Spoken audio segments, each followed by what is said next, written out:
I want to be able to express.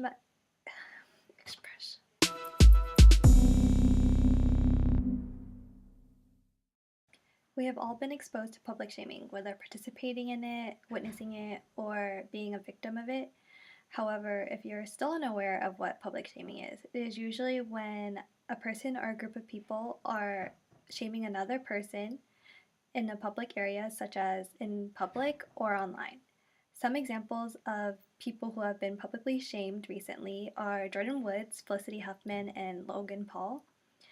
As public shaming grows into a bigger issue over the years, I find that public shaming should not be necessary in our society due to the negative effects it has on a person's life and how it does not necessarily fix anything. Due to Professor Parker's lectures on public shaming, I find that my viewers, also known as my classmates in RWS 200, would agree that public shaming should not be allowed, as our teacher provided videos that show the effects of public shaming on a person.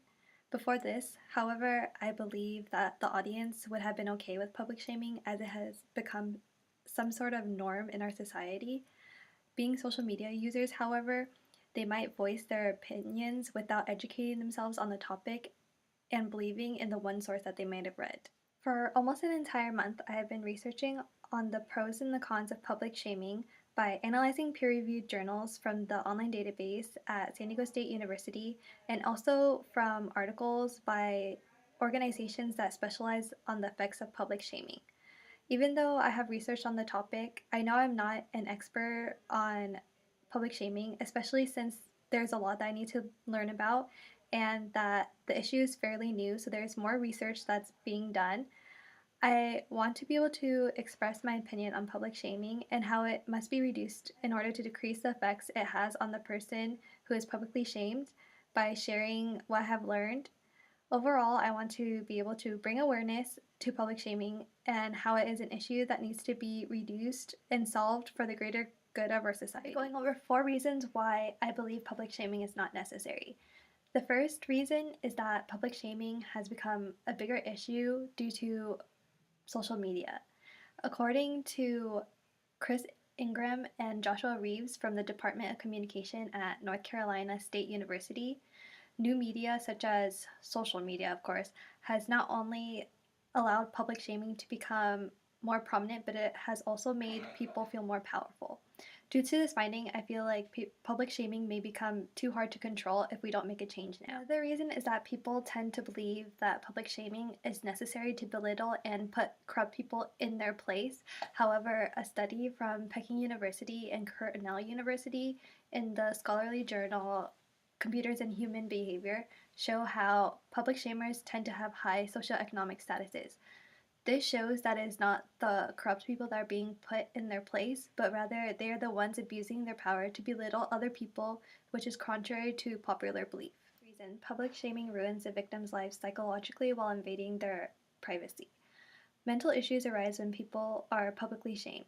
2 psychologists, Walter J. Torres and Raymond M. Bergner, revealed in their study a list of consequences from public shaming, which include damages to identity, ability to function, emotional suffering, hopelessness, helplessness, suicide, powerless rage, potential to murder, and sense of worthlessness. Seeing how this list is never ending, it only shows how severe public shaming is on the victims and can lead to losing the lives of others. In addition, the privacy of the victim is taken away once people start publicly shaming him or her. This is proven by Professor Emily B. Laidlaw in her paper on how online shaming weakens privacy's link with dignity, the right to privacy in public places, and the social dimension of privacy. In addition, she mentions Justine Sacco, who was publicly shamed for a tweet she posted with people finding out her flight and taking it to the extent of tracking it until she landed. This is not only invading someone's privacy, but is also stalking, which can be scary as people can go to the extent of finding the person and harassing them. Last reason is that public shaming makes change even harder. An article by the Foundation of Economic Education by James Walpole explains how change comes from within and not from external forces, and how public shaming only causes the person to repeat the same actions. For example, Logan Paul was publicly shamed for releasing content that was insensitive when he was traveling in Japan a year ago.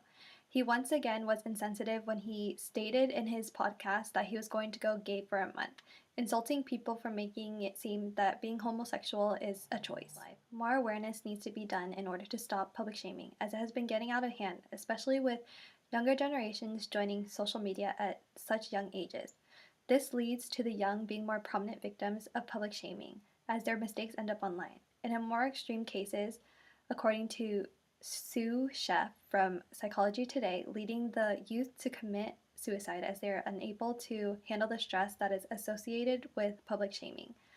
There are other methods of apprehending that don't involve the public humiliation of others, such as private confrontation. Though public shaming does get the point across in a straightforward manner, there are numerous effects that are not worth the lives of others.